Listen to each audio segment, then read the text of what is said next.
Avoid this shade of eyeshadow after 50. As we age, our taste in makeup evolves.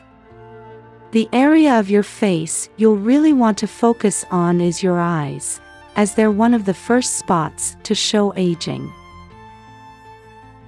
Read on to learn the eyeshadow color professional makeup artists say to avoid after 50.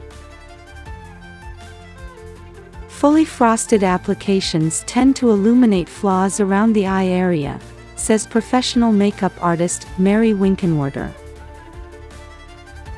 She recommends mixing the color with a matte hue will create a wide-awake look that freshens up your face, and using soft bristle brushes to apply and blend, as the sponge applicators that come with some products can stretch the skin around the eye area. As you get the hang of things, remember that practice makes perfect.